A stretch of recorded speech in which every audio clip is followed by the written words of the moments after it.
Shalom, shalom, boa tarde. 30 de Tishrei, 5.785, a contar da criação.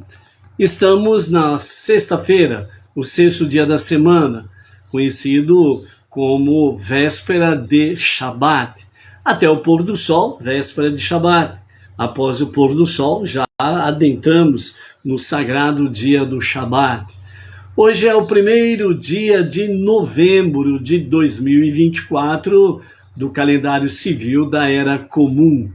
Estamos em A Tarde com a Torá, com a paraxá da semana chamada Noach. É a paraxá que fala principalmente para as nações não judaicas, os povos conhecidos como os povos gentios. Então nós estamos fazendo várias reflexões durante esta semana, baseados na paraxá Noach. Então a paraxá Noach, né, é a segunda paraxá do nosso novo ciclo dos estudos de Torá, 5.785. Estamos aí, então, no primeiro livro dos 5 livros dos estudos de Torá, é o livro de Gênesis, literalmente Bereshit, que significa no princípio. Vimos aí a questão da criação e agora nós estamos na segunda porção que fala de Noach, né? Noach ou Noé, como é popularmente conhecido, se refere ele e a sua família, a única família que foi salva do dilúvio, né? Mabul, o dilúvio que aconteceu, né? E porque a terra era má em todos os seus níveis, em todos os seus sentidos, ela era depravada, violência, roubo, né? Não havia leis, né? E não se respeitava o próximo e por aí afora vai. Então havia muita violência, promiscuidade e nesse sentido as pessoas não se arrependeram dos seus males. Então Deus ele ordenou realmente a Noach a construir uma arca que haveria um dilúvio. E durante 120 anos, Noach, ele construiu a arca, as pessoas perguntavam o que era isso, ele explicava, era um grande barco, né? Uma grande arca em que haveria um grande dilúvio, né? Uma grande chuva que iria destruir a terra por causa das suas iniquidades. O povo não acreditou. O povo não acreditou, o povo não aceitou, né? E com isso, então, aquela nação, aquela geração, melhor dizendo, perdeu a oportunidade de fazer techuvá, né?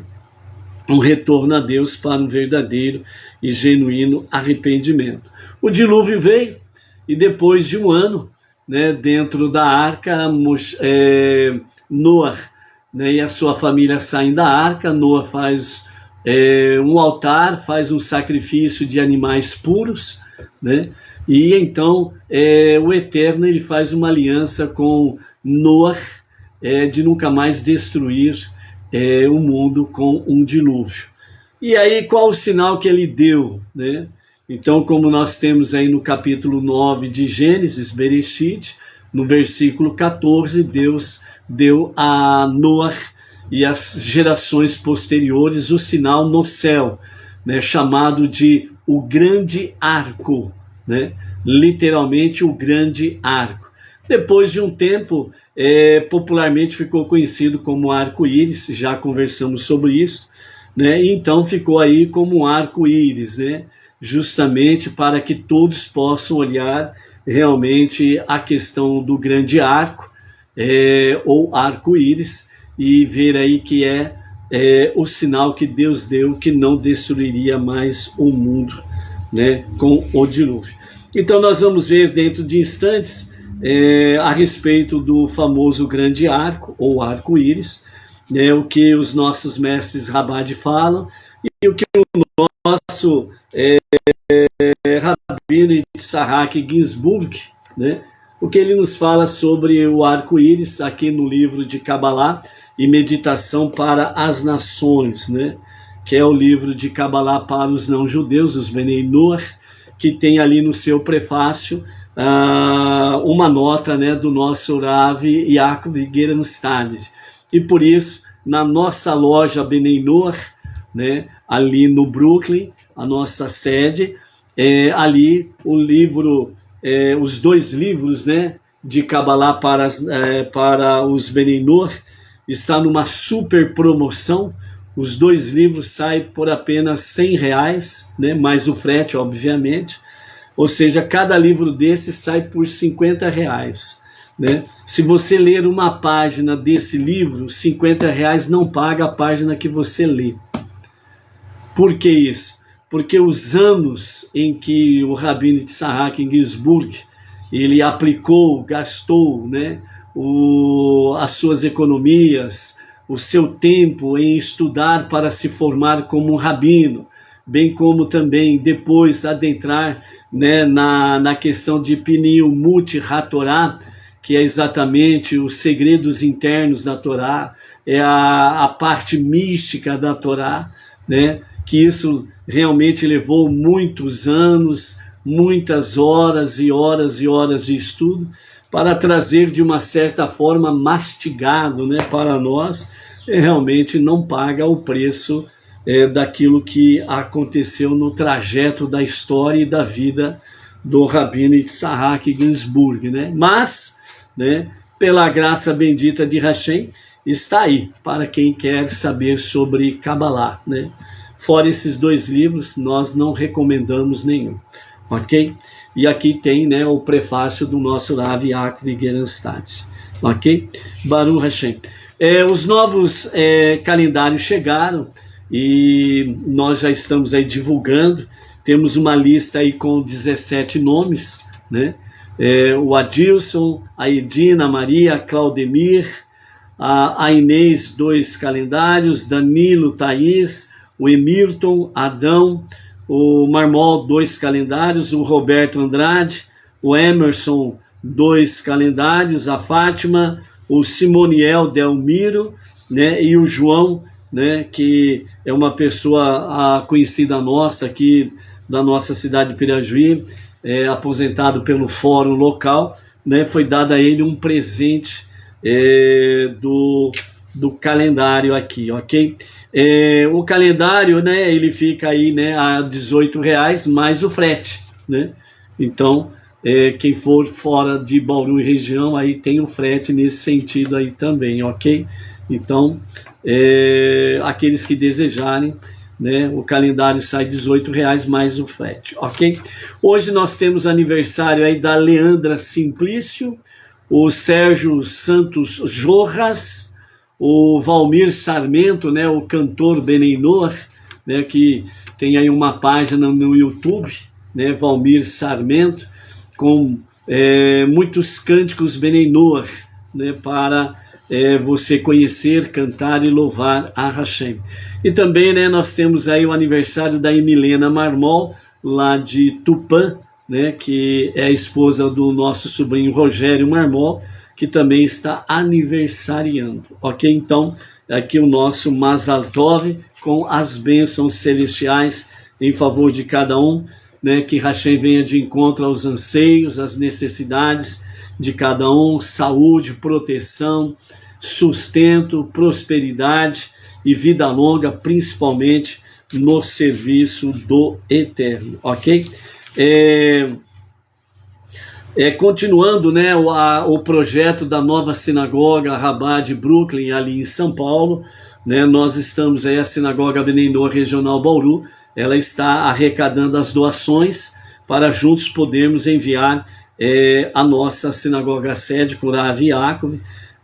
Nós assumimos 30 parcelas, cada uma delas no valor de R$600, e já enviamos duas remessas, o mês de setembro e o mês de outubro. Pela graça bendita de Hashem, juntamente com os nossos amados aí colaboradores, nós enviamos em cada remessa, nós enviamos 3 parcelas. Então, portanto, das 30 parcelas, nós já enviamos em 2 meses, em 2 remessas, 6 parcelas. E, continuando assim, pela graça de Hashem, rapidamente vamos cumprir a nossa meta de 30 parcelas e enviar para lá. E no final, né, nós estaremos aí com o nome dos colaboradores estaremos fazendo aí uma placa de homenagem e vamos colocar na parede interna da nossa Sinagoga Benei-Noor Regional Bauru, né? E vamos aí fotografar, enviar ao nosso Rav e a todas as comunidades Benei-Noor e aos colaboradores, né, que estão conosco, né, estaremos enviando essa foto também com a placa e com o seu nome ali registrado, ok? Esse mês, né, ao pôr do sol de hoje, nós estaremos adentrando no primeiro dia do novo mês chamado Reshivan, né? É o mês Reshivan. Então amanhã nós estaremos falando, né, os ensinamentos do nosso Rabino Tzahak Ginsburg a respeito do mês Reshivan. E no mês de Reshivan, para a gente dar uma noção, né, para os amados sobre o valor do mês judaico, ok? Então nesse mês de Reshivan, é a data do meu aniversário no mês judaico. No mês do calendário civil da Era Comum, nós tivemos aí o nosso aniversário no dia 25 de outubro, ok? E aí nós levamos a nossa data, né, na página rabad.org.pt e levamos ali no calendário para a transformação de datas, né, a data do ano civil para a data hebraica. Então, quando nós levamos a nossa data de aniversário do ano civil, então ela caiu exatamente no dia 11 de Reshivan, que é a nossa data de aniversário. Então, pelo calendário civil, eu nasci no dia 25 de outubro de 1958. Pelo calendário judaico, a minha data de nascimento é 11 de Reshivan, 5.719, certo? Então, por que a data judaica ela é mais importante do que a data civil? É bom nós procurarmos compreendermos isso e entendermos isso, ok? Então vejam bem, no calendário judaico, certo? Eu tenho aqui o que está conectado com a data do meu nascimento. A Parashá da semana. A Parashá da semana, ela tem tudo a ver com você. Então, por isso que também é importante você saber a sua data judaica de nascimento. E você procurar comemorar a data do seu aniversário pela data judaica. Porque é a data real e verdadeira do seu nascimento. Porque ali há uma conexão entre você e Deus e a Torá, ok? Então, no dia 11 de Reshivan, 5.719, que foi a data do meu nascimento, eu estou conectado com a Parashá Ler Lechá, que vai ser exatamente, né, a nossa próxima Parashá, ok? Vamos olhar aqui, né, no calendário novo, né,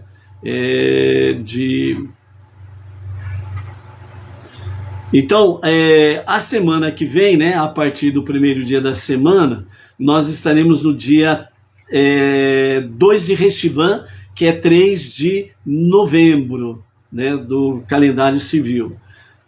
Então, a Parashá, ela está conectada nesse período aí com a Parashá Ler Lechá, certo?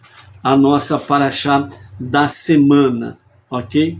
Então aí a gente procura fazer a reflexão dentro da Parashá para ver qual é a mensagem realmente de Hashem para as nossas vidas, entendeu?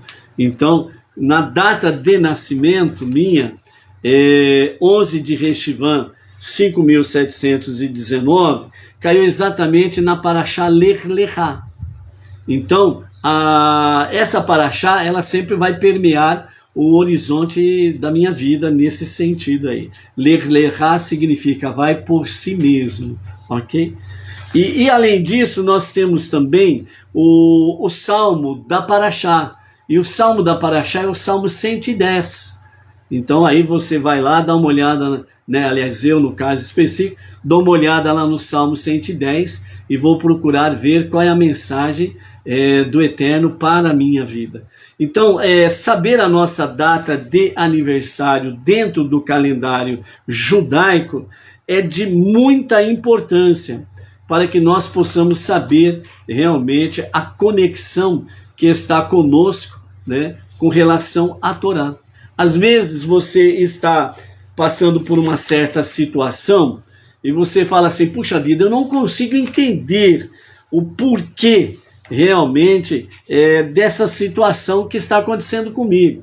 Já aconteceu uma outra vez, voltou a acontecer, e eu não estou entendendo isso. Aí você vai lá na data do seu aniversário judaico, aí você vê a paraxá da semana, estuda a paraxá da semana, vê qual é a mensagem que tem para você, vai no salmo da paraxá, vê qual que é o salmo da paraxá, aí você vai também ler e refletir sobre o salmo da paraxá, e você vai ter uma resposta divina exatamente sobre a questão que você está vivenciando, ok? Baruch Hashem. Então o nosso tema de hoje é a questão do grande arco, conhecido como arco-íris. Estamos no capítulo 9 de Bereshit, e principalmente o versículo 14, né? Onde nós temos aí nessa passagem, né, no capítulo 9, a partir do versículo 8, que vai até o versículo 17, nós temos aí o pacto que o Eterno faz com Noar, e então no verso 14, ele fala qual é o sinal que ele dá para que Noar possa distinguir e as gerações posteriores também. Então no verso 14 diz: quando eu considerar trazer nuvens de escuridão e destruição sobre a terra, o arco ou o arco-íris será visto entre as nuvens. Então eu recordarei a aliança que existe entre mim e vocês, e toda criatura viva em toda a carne, e não se converterão novamente as águas em dilúvio, para destruir toda a carne. O arco-íris estará nas nuvens, e eu verei para recordar a eterna aliança entre o atributo de justiça de Deus e toda alma viva em toda a carne que está sobre a terra. Mostrando a ele um arco, Deus disse a Noar: este é o sinal da aliança que fiz entre mim e toda a carne da terra. Ok?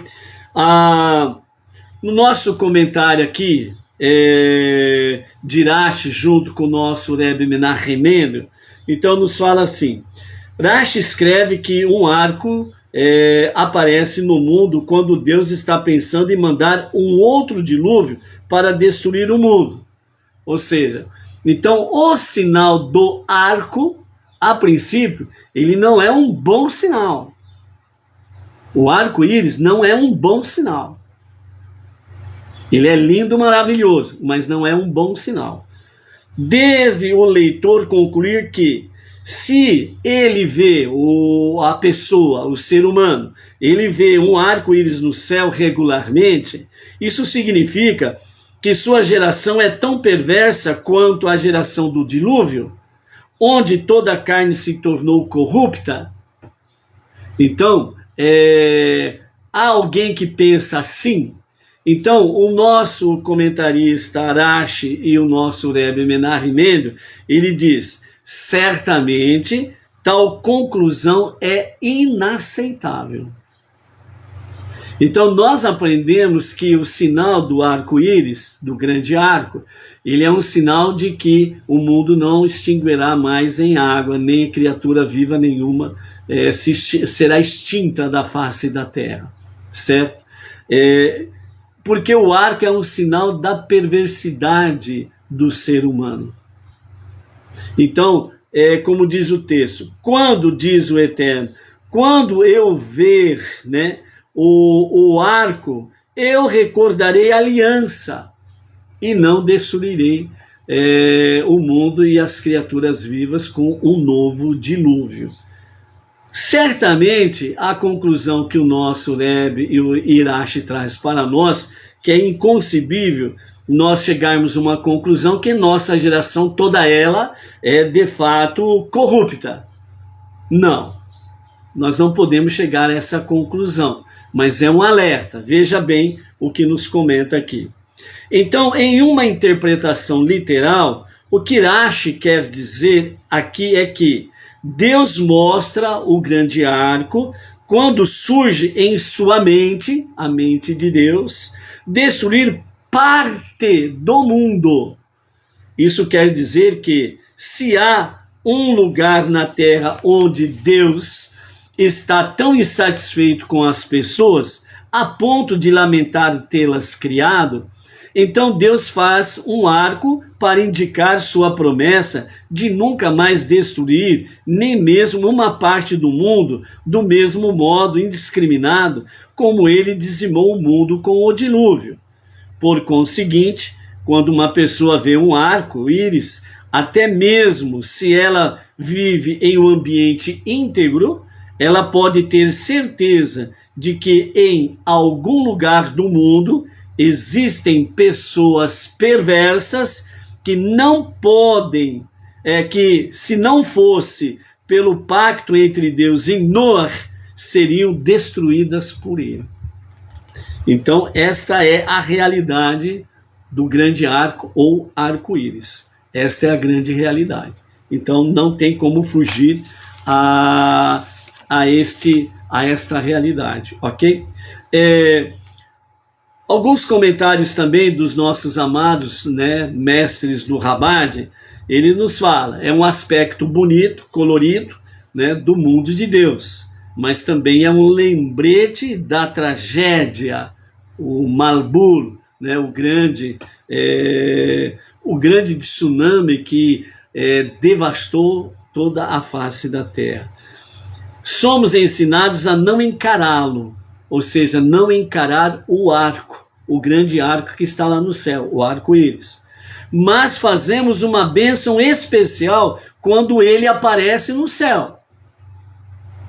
Então, há uma bênção quando o arco ou arco-íris aparece no céu. Há uma bênção, certo?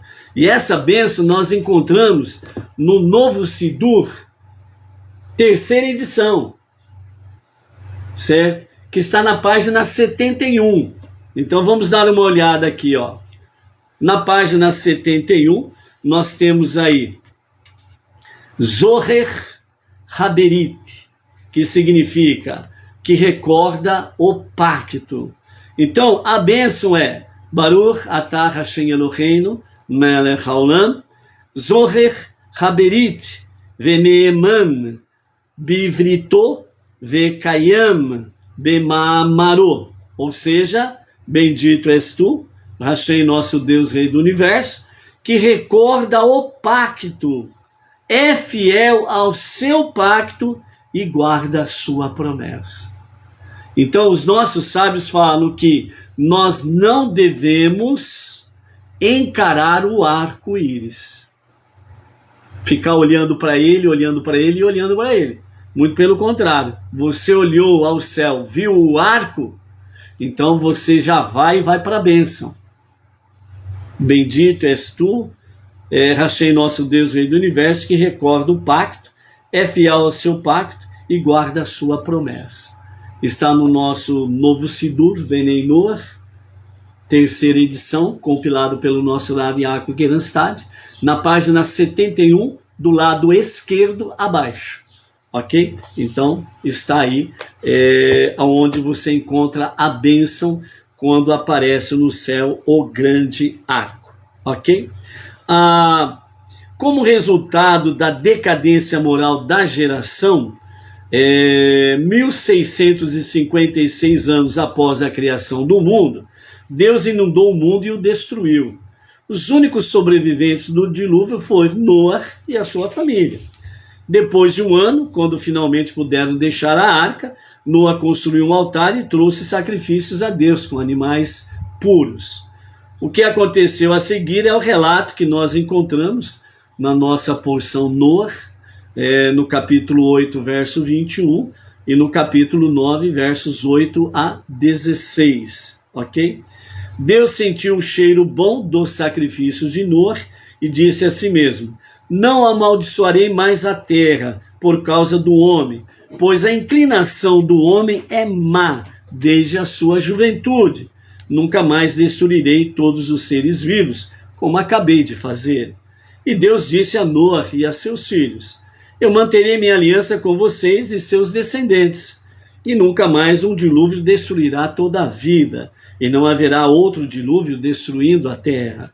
Este é o sinal que estou fazendo, testificando a aliança entre mim e vocês, e todas as almas viventes para sempre. Eu coloquei meu arco nas nuvens, e ele será o sinal da aliança entre mim e o mundo.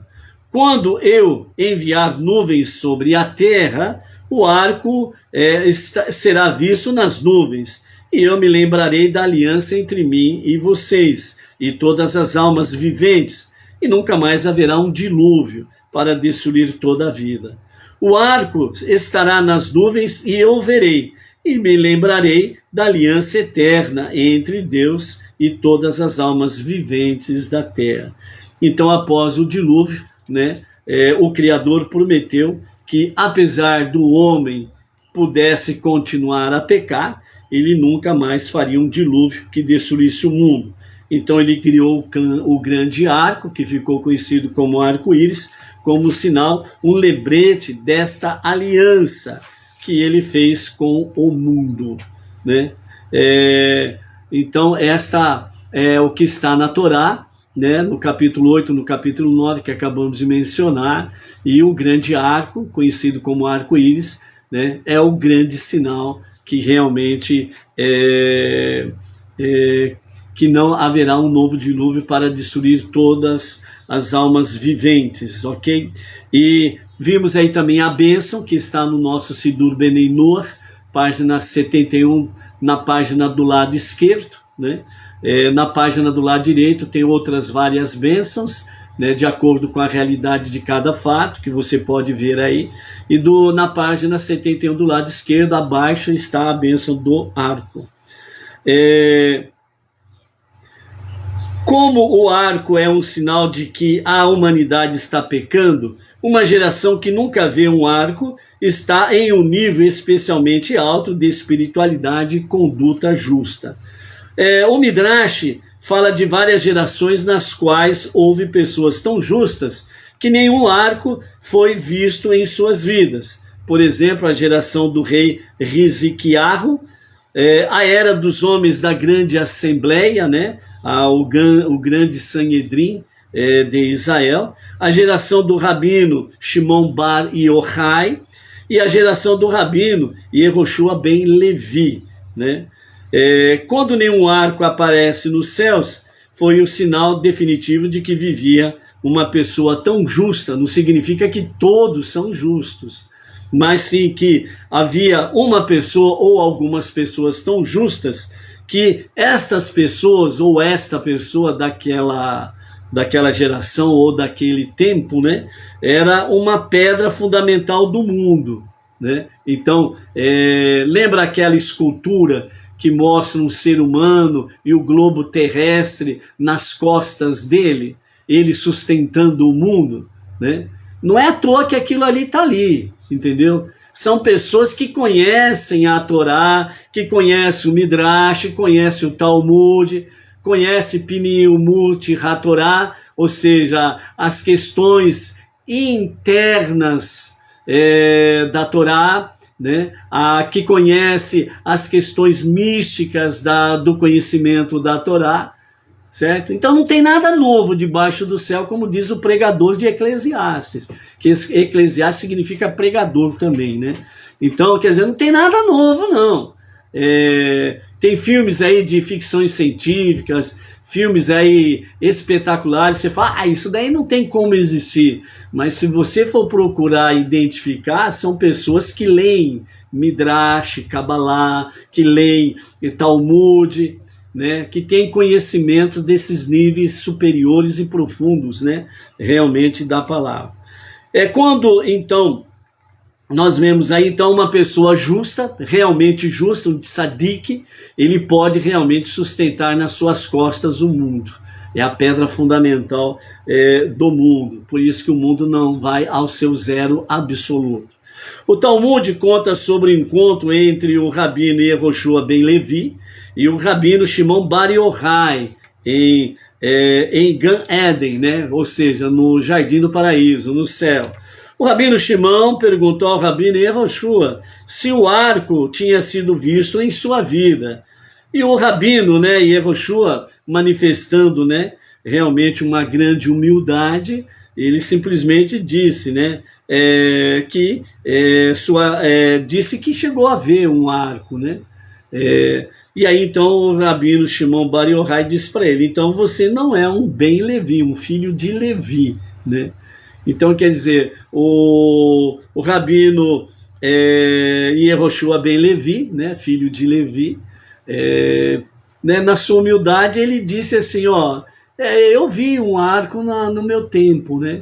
E o Rabino Shimon Bar Yochai, que já é aquele tipo de, como diz outro, entre aspas, né, sangue nos olhos, ele já respondeu de uma vez, então você não é um Ben Levi, né? Então, quer dizer, né, mas é a questão, né, de um bem humilde, o outro pé na lata, né? Resposta pronta e patati patatá, ok? Então é um exemplo para a gente ter aí nesse sentido aí. O fenômeno do arco ou arco-íris, né, é um fenômeno natural ou uma nova criação? Então aí entra aquelas conversas, as discussões entre os mestres, né? Então, o arco é um fenômeno natural, com uma explicação científica, né?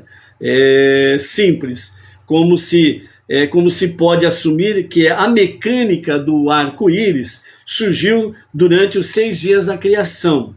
Surge a pergunta: o que exatamente aconteceu depois do dilúvio, quando o Criador anunciou que o arco seria um sinal da aliança que ele havia estabelecido com Noé e os seus filhos? Então, há várias explicações sobre isso, né? Então, nós vamos ver aqui algumas explicações. Por exemplo, Narmânides, né, postula que o arco existia muito antes do dilúvio, mas depois do dilúvio, o Criador decidiu torná-lo um sinal de que a humanidade estava pecando. Então, na visão de Narmânides, o arco já existia. O Rabino Abraham Ibn Ezra e o Rabino Abarbanel dizem que com o dilúvio houve mudanças físicas no mundo que permitiram que o arco se tornasse visível. De acordo com Ibn Ezra, a luz do sol se tornou mais forte. De acordo com Abarbanel, a atmosfera tornou-se mais rarefeita. Ou seja, antes do dilúvio, as nuvens eram muito espessas. Com o dilúvio, as nuvens tornaram-se mais finas, para entendermos numa linguagem simples. E com isso daí, realmente, a luz do sol passa por estas nuvens, né, mais finas, rarefeitas, e aí provoca o chamado arco-íris, né? Então, dentro desse aspecto, a visão do Rabino Abraham Ibn Ezra e Abarbanel. O nosso Rebbe Menachem Mendel, né, o nosso Rebbe de Lubavitch, ele explica, à luz dos ensinamentos racídicos, embora o dilúvio tenha trazido destruição no mundo, também houve um aspecto dele que foi uma bênção. O dilúvio purificou o mundo no sentido de que deu ao homem a capacidade de refinar a matéria. As nuvens, que são formadas a partir da névoa que sobe do solo, representam essa transformação do material em algo etéreo. Após o dilúvio, as nuvens ficaram mais finas, permitindo a formação do chamado arco-íris, simbolizando a capacidade do esforço humano de purificar o mundo material. Por isso, Deus, ele nos chamou para sermos seus sócios nessa purificação, que é exatamente o quê? Transformar essa terra para ser a moradia de Hashem, é purificar a terra. E o Kli Yakar, né, tem uma outra explicação. Ele diz que o arco sempre foi visível, mas nas gerações justas havia menos pecado, e a população estava tão confiante de que nada aconteceria com eles, que não se preocuparam em olhar para o arco e se preocupar com ele, ser um prenúncio do mal, né? Então, estas são algumas explicações aí. A beleza da presença divina, o que o arco tem a ver com essa história? Então, um arco não é apenas um sinal de pecado, ele também pode significar uma revelação divina. O profeta Ezequiel, né, no capítulo 1, verso 28, ele descreveu uma visão na qual ele viu a presença divina, como um arco nas nuvens em um dia chuvoso, com uma coroa ao redor. Foi assim que a glória de Deus apareceu, e eu a vi, e caí sobre meu rosto, e ouvi uma voz falando comigo.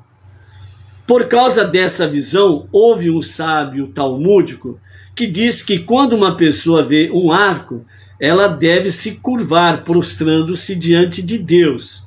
Outros, no entanto, disseram que era proibido fazer isso, porque pode parecer a outras pessoas que aquele que o faz está exatamente o que? Adorando o arco-íris. E não se pode dar uma aparência de que nós estamos cometendo alguma idolatria. Entendeu? Então nós não podemos fazer isso, nos curvarmos em direção ao arco, né, ou arco-íris, né, numa questão de curvar-se, porque pode parecer para os idólatras que você está adorando o arco-íris, entendeu? E nós não podemos propagar idolatria. Abrindo um parênteses rapidinho, existem muitas mensagens que os Bnei Noach compartilham nos grupos, né? Aquelas mensagens, bom dia, boa tarde, boa noite, certo? Se você procurar observar, normalmente elas têm uma nomenclatura. Ela pertence a alguém, ela pertence a alguma plataforma, ela pertence a alguém. E se você for pesquisar no Google, você vai perceber que aquelas pessoas são idólatras. Então, quando você compartilha esse boa tarde, bom dia, boa noite para Companhia Limitada, você indiretamente está propagando idolatria. Então, nós não podemos propagar idolatria. Nós temos que tomar cuidado, né? Se você quer mandar uma mensagem bonitinha para as pessoas e você não tem como enfeitar ali, né, criar, etc e tal, eu também não sou muito bom nessa coisa não de criar essas coisas, então é melhor você mandar uma mensagem. Shalom, Boker Tov, bom dia, que o seu dia seja abençoado com Hashem. Acabou. É uma mensagem simples, objetiva, e você não está propagando nem idolatria, mas ao mesmo tempo você está propagando o monoteísmo com fundamento judaico e orientação rabínica, ok? Então, por isso, o arco representa a beleza da presença divina e a glória do Criador. O Talmud ensina que não é apropriado olhar para o arco-íris. No entanto, é permitido olhar para um arco com o propósito de fazer a bênção especial sobre ele. Ou seja, então o Talmud, os nossos mestres falam, nós não podemos ficar fixar o nosso olhar no arco-íris. Você viu o arco? Tira o olho dele. Entendeu? E aí o que você faz? Se você ainda não sabe decor a bênção, né? Então você pega o Sidur, ok? Você olha para o arco e vai então para a bênção. Certo? Como nós vimos aí no Sidur Bnei Noach, terceira edição, página 71, do lado esquerdo, no final da página. Então vai lá, pega o seu Sidur, faz a bênção e ponto final. E não precisa voltar a olhar para ele. Ok? O arco, ou arco-íris, é um sinal da vinda do Messias, de Mashiach. O Zohar, o livro do Esplendor, volume 1, capítulo 72, verso 2, ele diz que antes da vinda do Messias, um arco especialmente brilhante e colorido aparecerá. A iminente revelação de Mashiach vai acontecer isso segundo o Zohar, o livro do Esplendor. Um arco especialmente brilhante, como nunca teve um brilho, vai aparecer tão brilhante e colorido como nunca teve antes. É um sinal para que as pessoas estejam se apercebendo, né, realmente que Mashiach há de se revelar a qualquer segundinho posterior a isto, ok? Então que tenhamos o mérito de vê-lo em breve ainda em vida em nossos dias. Amém, amém. Ok? Vamos ver alguma coisa, né, no livro de Kabbalah do nosso Rabino Yitzhak Ginsburg, né, o que ele nos fala sobre a questão do arco. Ele traz para nós, a princípio aqui, né, baseado no Talmud, Midrash, Zohar, né, ele traz para a gente alguns conhecimentos que são importantes para nós estarmos aí focando ou nos aprimorando em conhecer. Não é porque nós vamos ouvir algumas coisas aqui pela primeira vez, significa que eu já sei e que eu não preciso estudar mais. Nunca, muito pelo contrário, ok? Nós precisamos, de fato, estudar, sempre com base na Torá, ok? Então, o dilúvio, né, segundo os ensinamentos racídicos, ele tiveram um efeito purificador sobre a Terra e a sua atmosfera. Antes do dilúvio, o ar não estava refinado o suficiente, ao ponto que um arco não podia aparecer nele. As águas do dilúvio serviram para refiná-lo e permitindo que o fenômeno natural do arco aparecesse, né? Então, é um ensinamento racídico dos nossos mestres. De acordo com Zohar, né? Então, de acordo com Zohar, o livro do Esplendor, o arco ele tem 3 cores. E segundo Newton, né? Isaac Newton, se não me engano o primeiro nome, né? Que é esse cientista, ele fala que o arco-íris tem 7 cores. Então nós temos o Zohar, que nos fala de 3 cores, e a explicação de Newton, né, o cientista, fala de 7 cores. O Zohar diz que as 3 cores são o branco, o vermelho e o amarelo esverdeado. E Newton diz que as 7 cores são violeta, anil, azul, verde, amarelo, laranja e vermelho. Essas são as cores do grande arco ou o arco-íris. Então aqui nós observamos claramente que nós temos 3 e 7, certo? Sobre a questão 3 e 7, numa outra oportunidade, com a graça de Hashem, nós vamos falar o que significa a conexão 3 e a conexão 7. O que está conectado diretamente com o judeu e o que está conectado diretamente com os não-judeus, ok? Então, a consciência interior e conhecimento da alma divina, o contexto com o qual Zohar se relaciona, esta consciência vivencia 3 cores no arco. No entanto, a consciência normativa e científica, com a qual nossa alma física está relacionada, sente e vivencia 7 cores no arco-íris. Seguindo a nossa análise, diz Yitzhak Ginsburg, podemos concluir que a alma divina vê 3 cores no arco e que a nossa alma física vê 7 cores.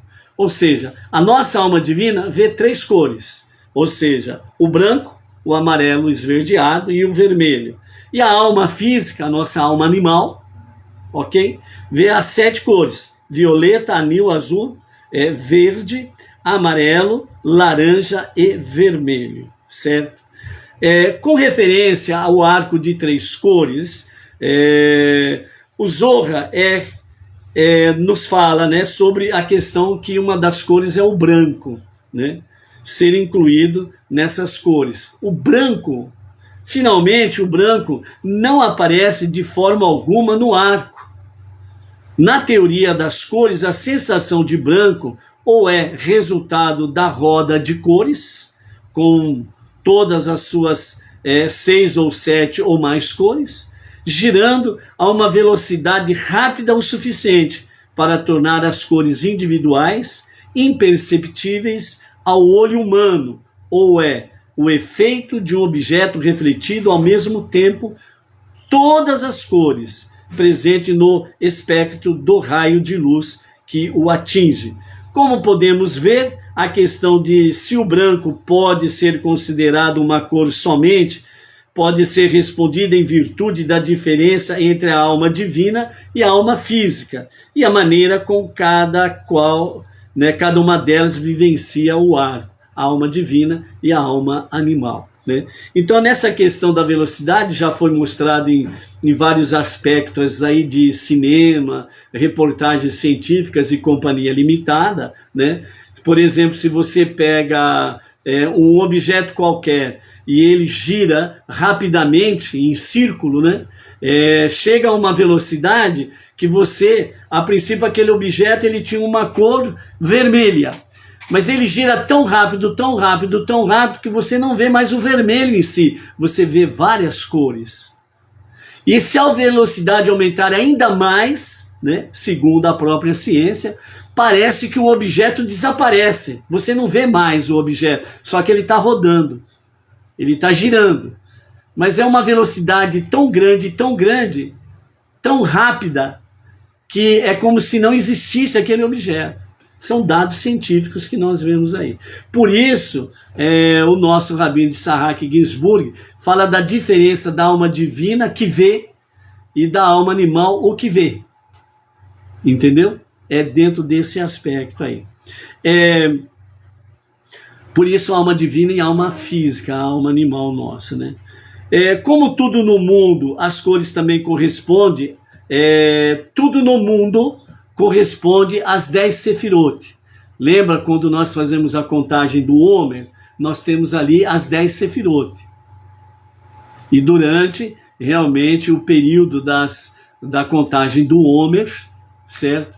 Nós temos aí a sefirot, a conexão com a nossa alma, com as nossas emoções, E por aí afora vai. Então, tudo no mundo, diz o nosso Rabino de Sarrak Ginsburg, todas as coisas no mundo estão conectadas às 10 sefirot. Não tem como haver alguma desconexão das 10 sefirot. Vamos lá. As cores também correspondem às 10 sefirot. Lembrando que as 10 sefirot, elas estão conectadas com os atributos emocionais. E ela está conectada diretamente com os atributos emocionais de Hashem, os atributos emocionais do ser humano, e por aí afora vai, e tudo está conectado às 10 sefirot. Então nós temos aí as sefirotes Hormá, Binah, Da'at, Hesed, Gevurah, Tiferet, Netzach, Hod, Yesod e Malhut. Hormá, sabedoria. A cor que está conectada com Hormá, sabedoria, é a cor branca. Binah, entendimento, a cor que está conectada com a Binah, é o vermelho. Da'at, conhecimento, a cor que está conectada com ela é o amarelo esverdeado. Ou seja, são as 3 cores que a alma divina vê no arco. Ok? Aí depois vem as outras 7.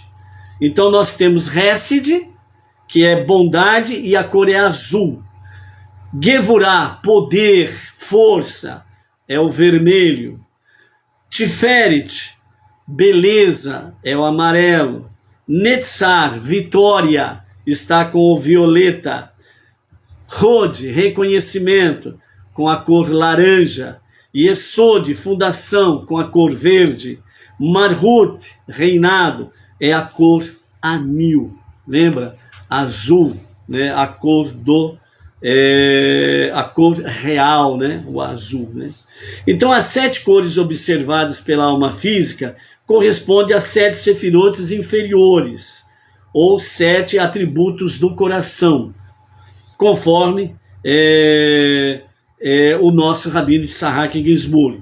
As 3 cores observadas pela alma divina correspondem às 3 sefirot elevadas, sobre as quais é dita: as coisas ocultas pertencem ao eterno nosso Deus. Deuteronômio 29 e 28.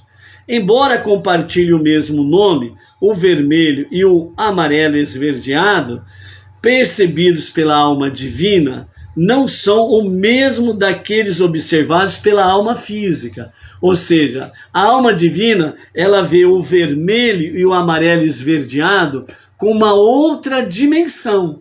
Enquanto a alma física, ela vê as mesmas cores com uma outra visão, mais inferior do que a alma divina.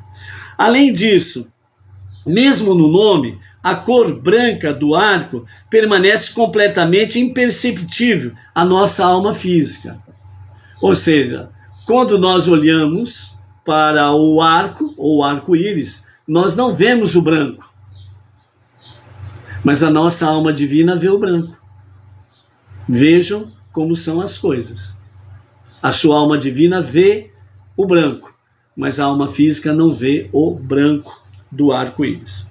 A cor branca do arco, mencionada no Zohar, se refere à revelação ou à maneira como podemos conceituar o que seria ver a Sefirá da sabedoria.